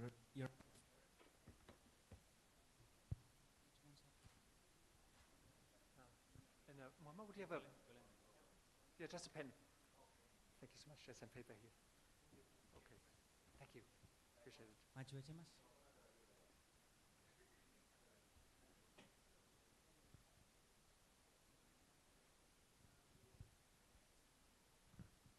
Okay. Guten Morgen, sir. Guten Morgen. Good morning, everybody. Assalamualaikum warahmatullahi wabarakatuh. Thank you for your great lecture. I felt like I was in TED Talk. TED Talk, Sunan Kalijaga, Yogyakarta.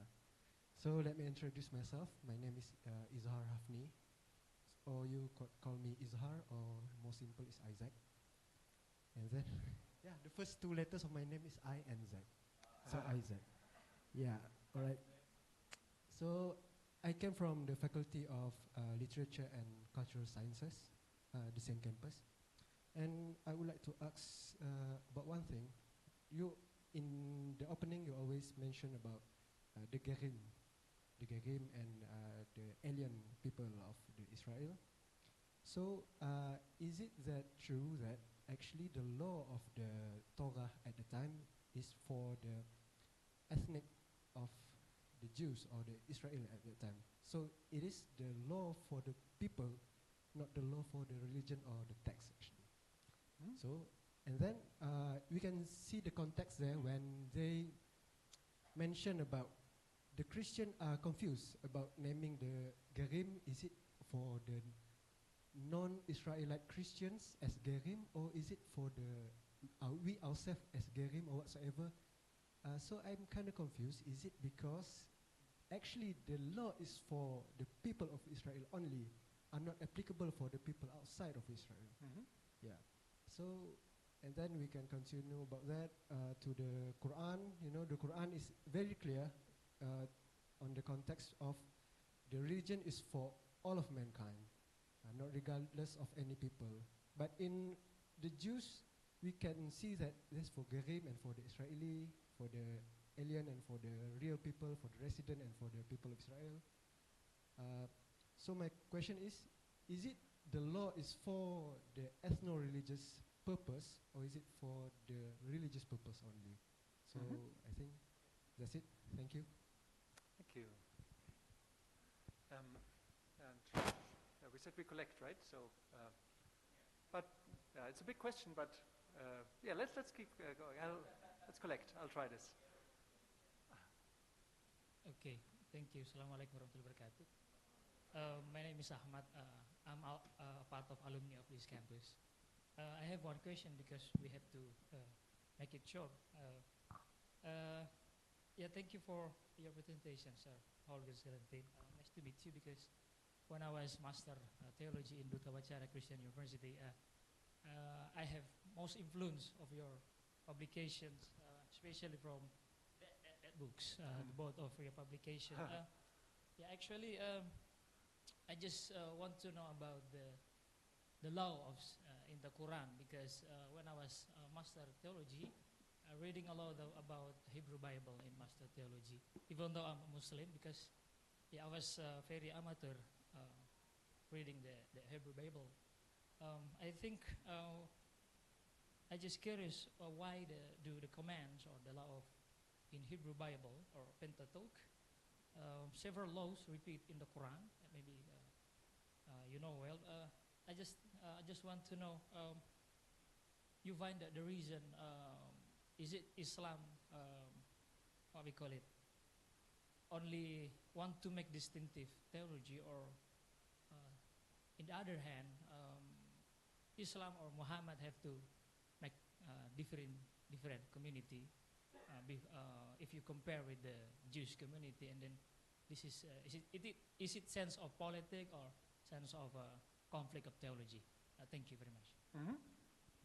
Thank you. And then two more. Thank you, Professor Zellentin. My name is Nabila. I'm a new student here in interdisciplinary Islamic studies.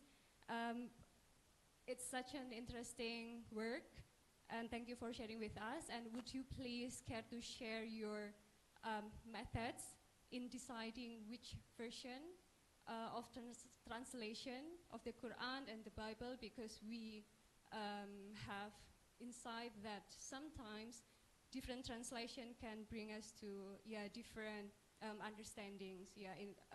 Particularly that your works is in the in law, so it's it's not about you said hikmah. It's something that we naturally know, and law is something more like serious. Yeah, would you please share your methods to in deciding the which version or which translation?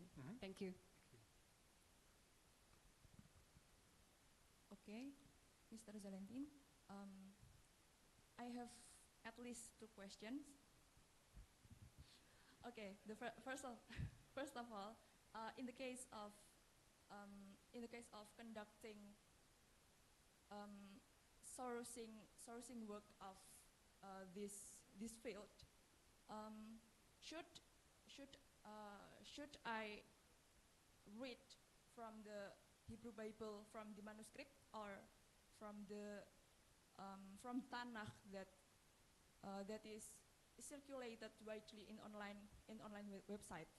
I think it is important because some of students in this graduate school have interest in this field. I mean Quran and late antique issue.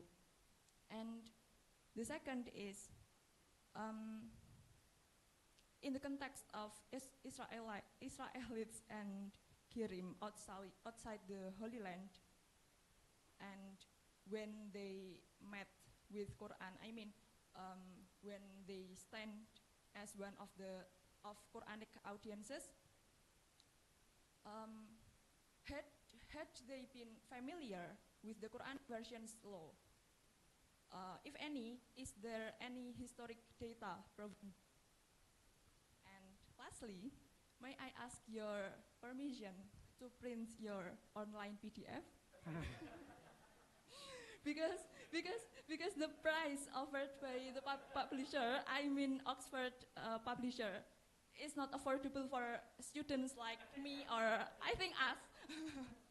And I ask your permission to contact you via email to ask my future questions, if any, about this field. Thank you. Okay. Yeah. So, thank you for these wonderful and engaging questions. I think I'll go backwards with the last one. I missed your name though. Your name? Aina? Yeah, so Aina. As for the printing, it's very simple. These, all the manuscripts are published open online, and that explicitly includes the permission to do anything you want with it. You can print it. I think you're not allowed to sell it, but it's really like it's legally very clear that that's all up for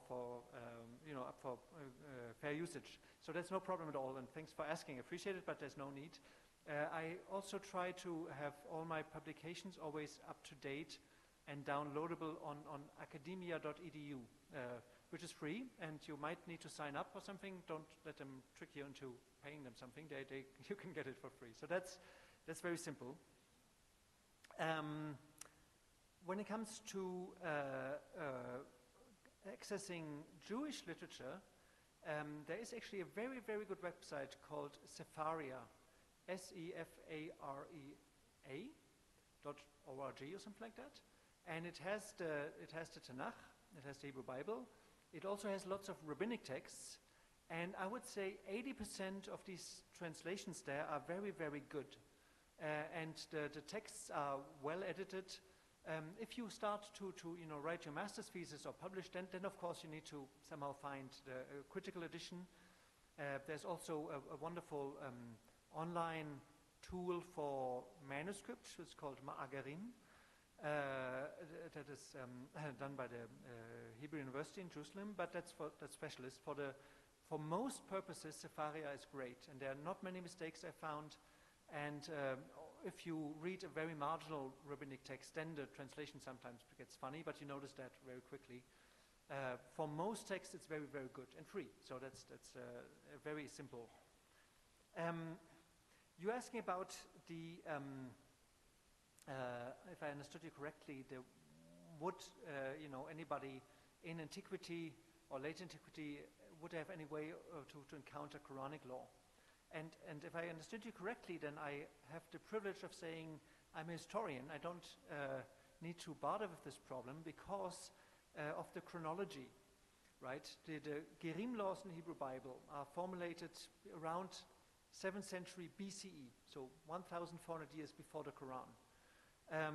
They transform a little bit for 700 years.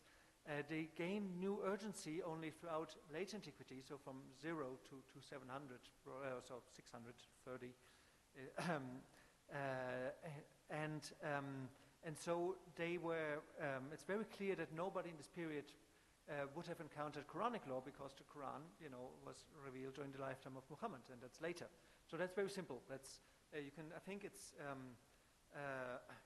it's a sort of a one-way street historically. So that's, I think, and I always encourage people also just to draw a timeline, right? And just put all the texts on this timeline, and then it becomes a bit more easy to say what happens where. I didn't do this today because there was so much information I wanted to go through, but it's very simple, right? It's just, you have these subsequent centuries, just as you have from the Hijra to today, right? It just keeps going, and it's a simple tool. Now, Nabila asked about methods of translation. Very, very central question. I would say that, of course, if you can access the original languages, then it's less of a problem. But of course, in the study of the Quran in its latency context, there are so many languages involved that not many people have the time or the privilege to be trained in all of them, right? You need some Greek, some Syriac, some Aramaic, some Hebrew, not to forget Arabic, and then if you keep going, you can go into ancient South Arabian inscriptions. You can go into Aksumite. So it's a very it's a problem that anybody will encounter at some point. Now, for myself, I find that for the Hebrew Bible and New Testament, and also for rabbinics, it's the translations are overall very good, and it's if you can't access the original language, I would say what you should do is to compare a few. That's simple, of the standard ones. Even on Sepharia, it's a Jewish Publication Society translation. It's very good. You have the critical academic publications, the new revised standard version. That they're all, there's not so much discussion here. If you cannot read Greek or Hebrew, then many of the websites also have transliterations. And what I would, if you're starting to, start learning a language or just interested, it's very important to catch, even in transliterations, like the key terms. What I tried to do today with ger. Right? If you know that ger stands sometimes behind resident, sometimes behind resident alien, sometimes behind proselytes, and if you know what you're looking for, it can enhance your reading. So I would encourage you to, even if you don't know the language, try to identify the word, and then maybe just keep also the word in your background. And with Hebrew it's very simple because you have the cognate of jar with ger, and it's that's a simple thing. When it comes to Quranic translations, it's more difficult because the Quran is so, unique in its language usage, and I think it puts more emphasis on each word than other texts would. Even the Hebrew Bible in many ways. Maybe some of the prophets are the same, or some of the synagogal poetry. But what I try when I use Quranic translations, I often use ones that try to keep the same structure of the text and use the same translation for the same word if possible. But of course, neither is always possible. The translation I often use is that of Kalijaga, an Iranian scholar, but I also have been yelled at for that, because Kalijaga, he does keep the structure, but he often makes, I don't know, mistakes, but he's often not as accurate as he could be. So there's always, translation is always messy. Don't try to be perfect. If you write, if you read, it's fine. Just forget there is no translation, of course, properly of any text. But there's many ways of working around it. Now, I have to be brief to make sure we have some more questions. The first two questions were somewhat, some affinity. Is the Quran, in my view, creating a new community, or is it all theology, right? And that something has also to do, of course, with the question whether or not the Bible, right, is an ethno-religious text, or whether it's something more universal. And I think the answer to that question is to say that for me, I think universalism is a nice idea, but it's never fully achieved, because everybody is part of a community, and all religious texts they do reflect that in many ways. So with the Hebrew Bible it's a bit easier, because here you have very clearly a text that says, you are my chosen people, you need to do certain things, I'm going to put you in the Holy Land. People that have been in this land is the Egyptians and the Canaanites. They have been puked out, and really the Bible says, like spat out, like if you have a bad meal, because they did terrible things there, and the laws apply to the land, which is interesting. They apply to God's land before they apply to the people even. And the Egyptians, could have had a chance, but they didn't use it, so out they are, Israelites go in. So it's a very local beginning, but that's only the beginning. And the Bible, of course, has been collected over many centuries, and you can see that just as it's very particular, both when it comes to land and to the Israelites, it also has its universalist tendencies. It starts with Adam, right, long before Abraham and Isaac. It talks about all of humanity from the beginning. It has the prophets very often thinking about the world. It has, you know, I think where is that? Oh, no, that's rabbinic. Sorry, I need to. It has a very clear sense that also Egypt and Assur, so the bad guys, Sancherib and the evil invaders, God calls them my people, right? So even the Egyptians, who are, you know, very much criticized in the Hebrew Bible, God says, these are my people. And then, of course, the question is the Hebrew Bible, well, it continues in a sense. It continues in the Christian reading, continues in the Jewish reading. And there is a rabbinic story about the drowning of Pharaoh. And what happens is that Pharaoh and all his army drowns, and the angels are celebrating. And what does God do? He says, stop it. These are my creatures too. Right? So it's for the rabbis, this universalist idea is very, very strong, but also so is the Jewish particularism. So I think it's not either or, it's always both. And in the Hebrew Bible, you can see a very, you know, a very particularist beginning, and you see a very broad universalist opening. You have, so what I didn't mention about the rabbinic laws for non-Jews, I implied that was, of course, that, well, if you are not Jewish and if you keep these laws as the rabbis leniently interpret them, they're called the 7 laws of Noah, like Nuh. If you keep them, you're going to go to heaven. You're going to be saved. So that's pretty universalist, and it's also a pretty good deal because the Jews have to keep 6 and 13, the Gentiles only 7, and they're pretty easy. So it's say again. Without conversion, yes, without conversion. So it's a good deal if you want to keep it simple. So, say again? Yeah, the Noahide laws, exactly. And they're, you know, much more lenient, as I said. They're based on the Gerim laws, but the interpretation is more lenient than the Christian version. So again, you have particularism and universalism next to each other. And I would say that also is true for the Quran in a very different way. The Quran starts off, you know, with in a sense that, you know, no town is destroyed before it wasn't sent a messenger, right? And you have the Ad, and you have the Thamud, and you have the people destroyed before. You have the Israelites who are different because they get warned, not only once, but many times, and it goes wrong again. But I think initially, in the Meccan surahs, you have a very clear sense that Muhammad is sent to the Meccans first and foremost, right? The idea of a broadening is also there very early. It's also, but I think it's a bit difficult, and I can't quite decide what I think about it because so often you have An-Nas, right? And you can say, well, An-Nas is humanity. But you can also say, well, oh no, it's the people of Mecca, right? Or it's the people among the Jews.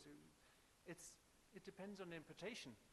What is clear, though, is that, yes, the Quran ends on saying, no, this is, today I've perfected your religion. So this is, of course, obviously, Islam for the Quran is the gold standard. But even in Surah At-Tawbah, you know, where it's so critical about Jews and Christians, you never have the Quran closing the door to Jews and Christians, right?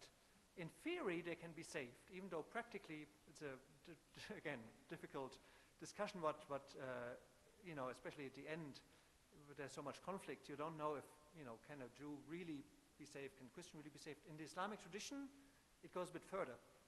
In the Quran, that door is kept open, and it's kept open till the end, and that means that if you can be saved as a Christian or as a Jew, and again, I understand that the Islamic tradition reads this differently, I think for the Quran, until the passing of the Prophet, it remains not as universalist because you have the theoretical salvation of Jews and Christians still on the books. So that allows for a bit of particularism, right? And so the universalism isn't as universalist. Again, those are very difficult questions. I'm not saying that I have an authoritative answer to that. May Shadell has written interesting things on the question, but it's a very, you know, difficult one. And of course, there's development. And I think when the Islam eventually goes that last step and says, no, actually you need to become a Muslim, it does something that is already prepared in the Quran. If you read it historically, it's going that way, but it doesn't do it itself. So I think it's not as universalist as some would have it. So Isa, you had also the question about the Gerim. is it? So I think I've answered that. It's for people, yes, but it's also for more of that. And then we have perhaps time for, if you keep your questions very, very short. I don't think we need to end strictly at noon. Let's leave it to the organizers. But we're very happy to take one further set of questions, if that's okay with everyone. But yeah.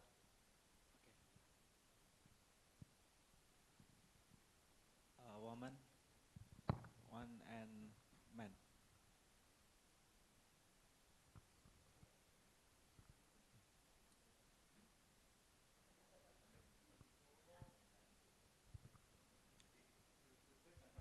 Yeah, wonderful. 2 questions then. Yeah, very good. Okay, thank you so much. Good morning, Professor. My name is Fatia. I come from Faculty of Science and Technology.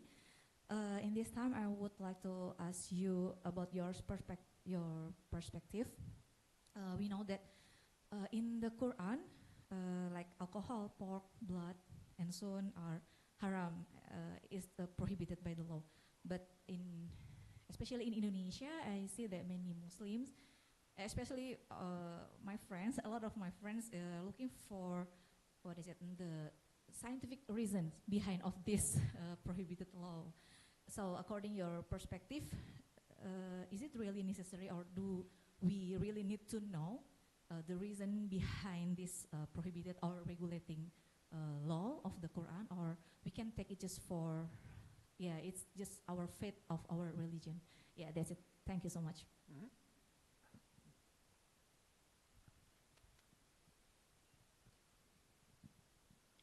Thank you for the lecture. My name is Boydo Hutagalung. You can call me Boy. I'm from this university, doctoral studies in Islamic studies, majoring in interfaith studies. I am also a Calvinist pastor in this city. If I understand correctly, the main point of this lecture, there is a continuity of law from Israel, Christianity, and also Islam in matters of law, food, sex, and marriage. Especially it comes to purity for non-Israel. Is that correct? You can please correct me. And then from the perspective of the history of religion, how do you see the relationship between the law of Torah, the teaching of Jesus in the gospel, and also the Sharia in Quran understood? Has there been a reformation, just like your book in the middle? Is that a reformation or correction during the era, or a confirmation? If there is a continuity, what do you think about what point does the sharpest discontinuity occur? It is new to me when you say many Christians of late antiquity endorse prohibition of pork. That's new to me because I eat pork. Yeah. Sorry. No, it's a driven. So, so it's insecure, because nowadays majority Christian denomination do not prohibit it. Yeah. In reality, contemporary Christianity does not live up this continuity, and the laws themselves differ significantly. Why it happens, by your opinion? And the last thing, if there is legal continuity, it would seem that these 3 religions share a common moral foundation, I think. Can this continuity serve a basis for interfaith dialogue, or does it instead lead to claims of theological superiority, even though in this reality contemporary Christianity does not live up this continuity? Can you share what your reflection as a historian? Thank you. Danke. Okay, so those will be 3 further lectures of 1 hour each. I'll do my best, and I know the time is over. So, first, Fatira, so I cannot give you a scientific reason behind the prohibition of blood or alcohol, but what I can do is to say, well, we know why the Bible prohibits blood. And I think that's more important than any science behind it. The Bible, in the story of actually, Bible starts being totally vegetarian, right? You have a very clear sense that there's no slaughtering of animals at first. And then you have the story of the flood. And the flood happens because there's too much bloodshed. And after the Benuch lands in the Hebrew Bible, it's very specific. It says God has this brit, what is it? Testament, sorry, I'm blanking. Brit, covenant, thank you. Covenant with Noah. And it says, well, you are allowed to slaughter animals under the condition that you do not eat, and it says, basar benafsho damo, the blood, sorry, the flesh with its soul, nefesh, nafs, damo, dam, right? So the compound is very difficult to crack in Hebrew, but basically it means that there's a life force in there, that the animal that you eat is that the life force of the animal is in the blood. And especially coming from this initial vegetarian stance, which isn't formulated, it's just assumed, you get the sense that you are to respect the life force itself. So it's I think, something as simple as the sanctity of life needs to be respected in Genesis as a precondition for God allowing you to eat the animal. Now, you get the sense that God wouldn't mind if you're vegetarian, even though with the two sons of Noah it goes then the wrong way around. The vegetarian is the evil one and the flock herder is the good one. But anyways, the key thing is that the life force itself needs to be respected. So you basically not eating blood is simply a way of respecting creation. It's as simple as that. And you can call it science, you can call it common sense, but this is, I think, what the Bible tells you if you read this Genesis story correctly. And that's, of course, the Noah story is the basis behind also the Gerim laws in Leviticus, where it's simply assumed. And in many, many ways, respecting the life force of the animal that you respect by draining all of its blood is symbolically connected, and it's very specific in Leviticus 17, to the prohibition of slaughtering people, right? Because if you don't respect the life force of the animal by not eating the blood, the next step is you will be a murderer. I mean, this is, again, it doesn't spell this out, but it combines, it uses phrases where this very much is clear. So this is just sanctity of life, and that's very clear. When it comes to prohibition of red wine, right, khamr in the Quran, I think, I don't have the exact phrasing with me, but there's also a bit of an explanation, which is it leads to fight, right? It leads to people fighting, like Maisera as well. And so it's, I think this is a very specific cultic situation where people are violent, and that's the Quranic. I think there's half of a justification there.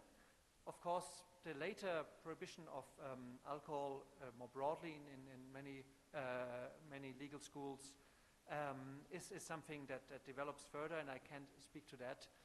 But I think the initial reason is also that people simply become violent if they eat blood and they fight. But beyond that, I wouldn't go any further. So, boy, that you asked very big questions, and it's already past 12. I appreciate the questions. First of all, as a disclaimer, I said that the evidence for Christians not eating pork is slim. We know it very clearly for the Aksumite Christians in the south of the Arabian Peninsula. They don't eat pork. We know it that some people in Syriac communities that the church fathers were not happy with abstained from pork, right? They said they introduced further distinction of meats. So it's not so clear how widespread that specific law was, right? So, and I think I would say in Arabia, we also know from Sozomen that the Arabs already stopped eating pork and adopted some Israelite laws before the Quran. So, and they were also converted to Christianity already. So again, it would seem that Arabian Christians, South Arabian Christians, probably weren't big fans of pork, to say the least. And but here it's like the most tenuous. The bigger question is, why does it happen so that Christians now are so different, right? And that is actually something you have to unlearn when you're reading the Quran. And I think it's simply because Augustine won the day. He, became the central church father. He's the one who dismissed the centrality of the Acts of the Apostles, of the Decree of the Apostles. He said, oh, we have people who slaughter birds and we laugh at them. So he's he goes very far in dismissing this.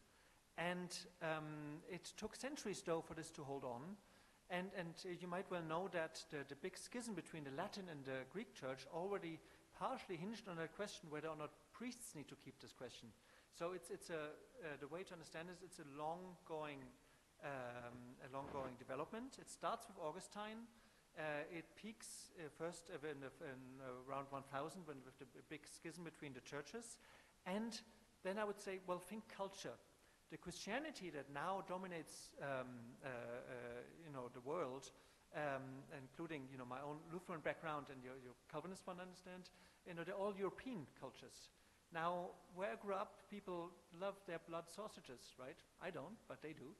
And now think of a Christianity that, yes, for the first 1,000 years is very, very strict, especially in the East, but when it goes west and when time comes, the culture works its way through. So I think these Calvinists, Lutheran and other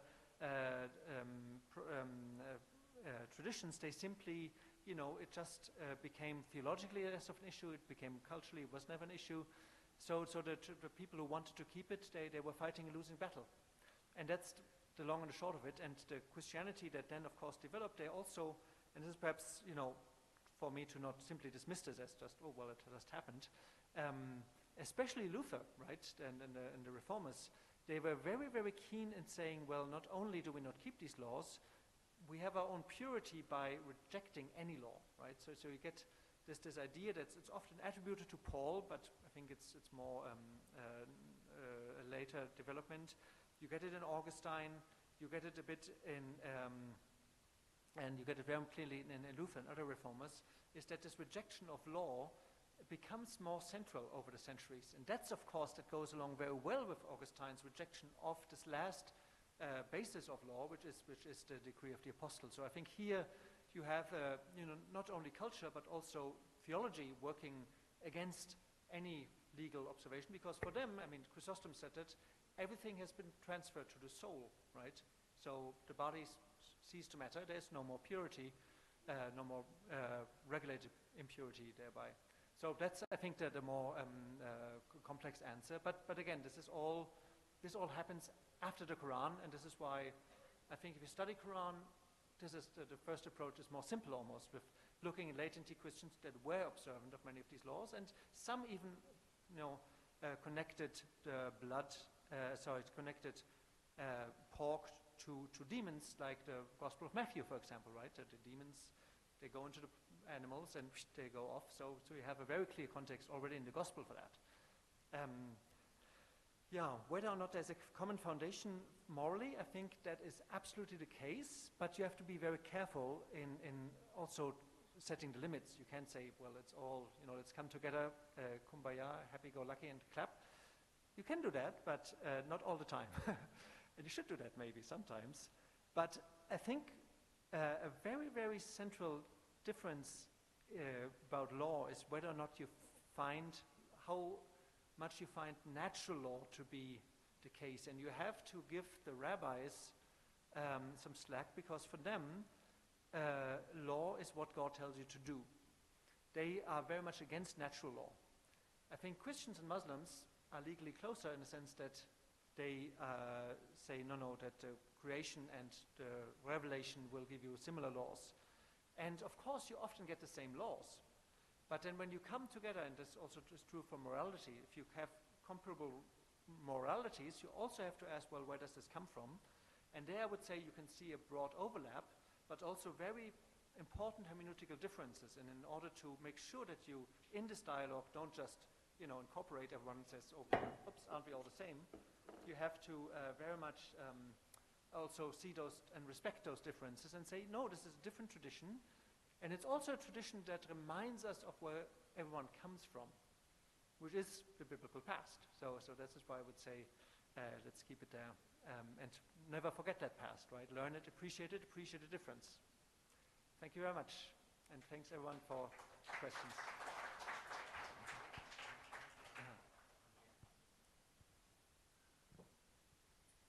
Thank you very much, Professor Zellentin. But before we close, the next agenda is the giving of the gift from the graduate school to Professor Zellentin, to our director, Professor Muhammad Nur Ikhwan.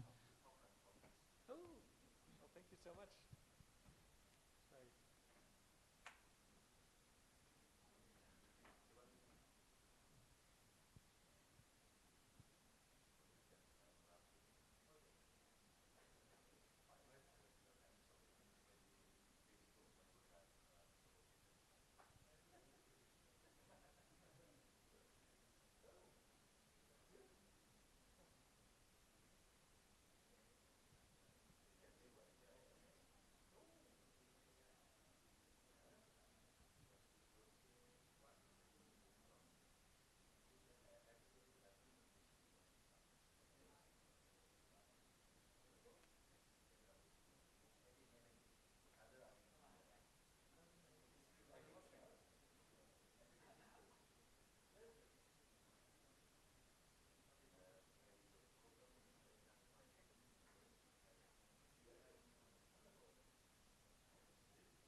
Ladies and gentlemen, unfortunately due to time limitation, we must now conclude our discussion. Today's lecture has reminded us first that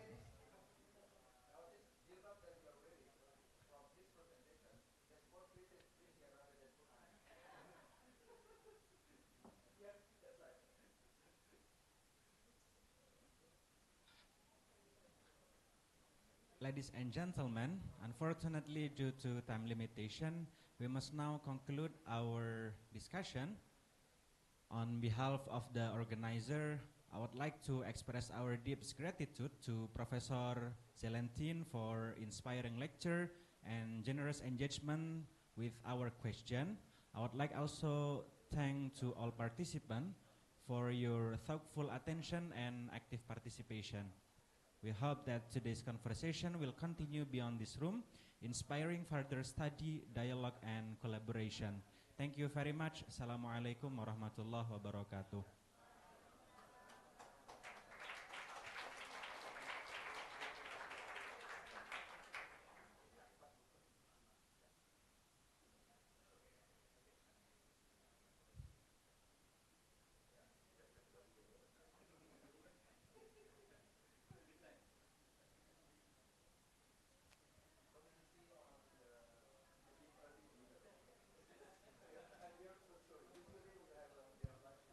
Kepada teman-teman yang setelah ini tidak ada acara, Pascasarjana mengadakan graduate reading space pada pukul 13.30 dengan pemateri Dr. Mufid.